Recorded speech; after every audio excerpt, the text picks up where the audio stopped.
Go. Hello, everybody, and welcome to our podcast where we will be discussing the intersection of daily life and our Christian faith. I'm your host, Andrew. Today we have a special guest joining us. Matthew, welcome to the show. Thanks, Andrew. Pleasure to be here. Today we're tackling a topic that has sparked quite a bit of debate amongst Christians playing on Sundays. Should Christians play sports on Sundays? Matthew, this is a question that seems simple on the surface, but actually touches on several deeper issues, doesn't it?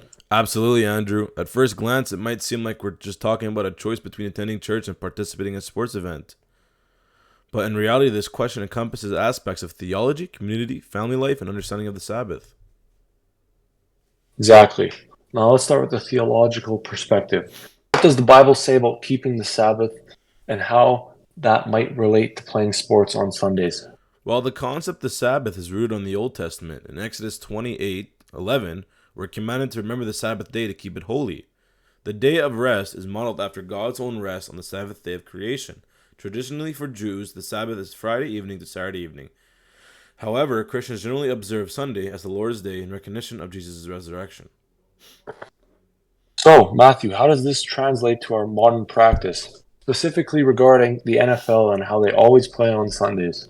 The key is understanding what it's meant to keep it holy. Historically, this has meant the setting of the day apart from worship, rest, and refraining from regular work.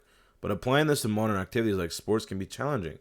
Some argue that the participation in sports can be a form of rest and recreation, aligning with the spirit of the Sabbath. Others see it as a distraction from worship and a violation of the day's sacredness. For example, when I do fantasy football on Sundays, I often constantly check the score while attending church. This sometimes takes away from my religion and how much I love it. Distractions from God are strictly forbidden, but as a sinner I can't resist at times, connecting with the distractions that sports sometimes showcases. That's a good point. On one hand, sports can be physically and mentally rejuvenating, which fits the idea of rest. On the other hand, it can also be a form of idolatry if it takes precedence over worship. How should Christians navigate this balance? Well, Andrew, it's important to consider the intentions and the impact. Are we playing sports in a way that honors God or allows us to rest? Or is it something that consumes our time and energy, preventing us from worshiping and reflecting on our faith? It is crucial to look at the broader impact on our family and community.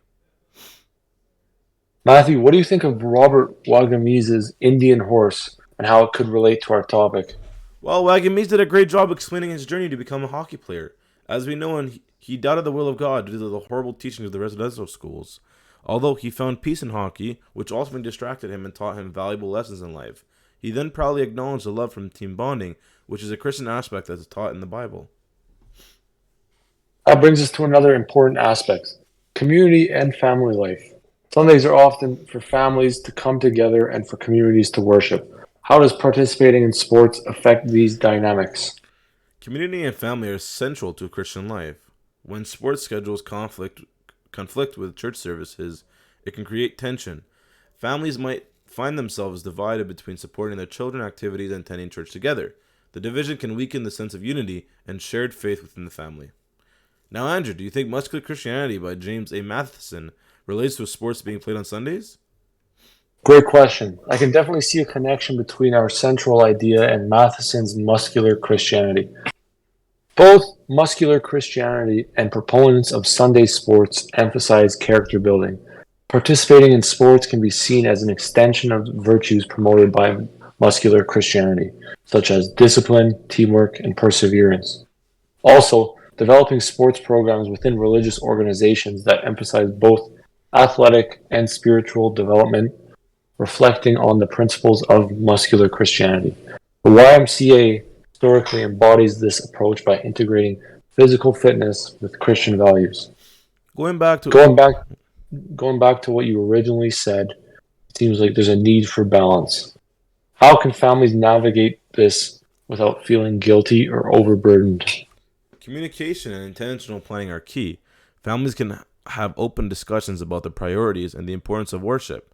They can also seek creative solutions, like attending earlier or later services, or finding ways to integrate faith in their sports activities, such as prayer or fellowships with teammates. That's practical advice, Matthew. Now let's talk about the role of the church. How can churches support families who are grappling with this issue? Churches can play a pivotal role by offering flexible services, times, and creating a supportive environment. They can also provide resources and guidance on maintaining a balanced life with honors both family commitments and faith, encouraging families to see their involvement in sports as an opportunity for ministry and witness can also be beneficial. It's interesting to think of sports as a form of ministry. Can you elaborate on that? Certainly, sports can be a platform for demonstrating Christian values such as teamwork, integrity, and perseverance. Athletes can witness to their faith through their conduct, showing respectful and sportsmanship. It's a way to live out one's faith in a public setting, which can be very powerful. I love that perspective. Do you think Huizinga's 5 elements of play can relate to this topic? Yes, I do. Especially his first and third rule, which are play is free and play is limited. I think those ideas can connect to our topic as giving us the freedom to play on Sundays was part of God's idea of rest.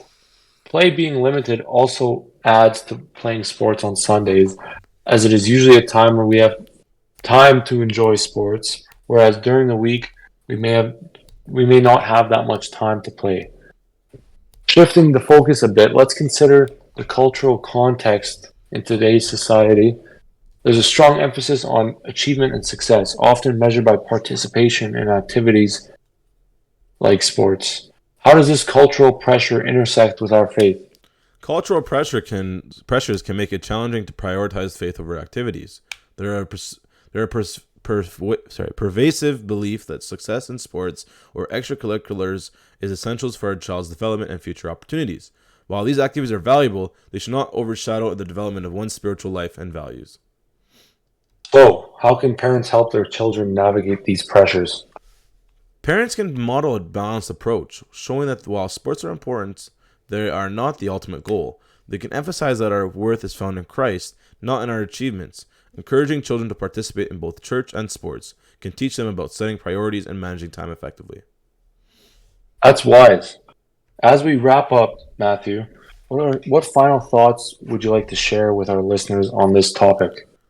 I would encourage everyone to reflect on the purpose of the Sabbath and how they can honor it in their lives. It's not about the legalism, but about creating a rhythm of rest and worship that draws us closer to God. Whether through attending church, spending time with family, or even engaging in sports, the key is to do so in a way that glorifies God and nurtures our spiritual well-being.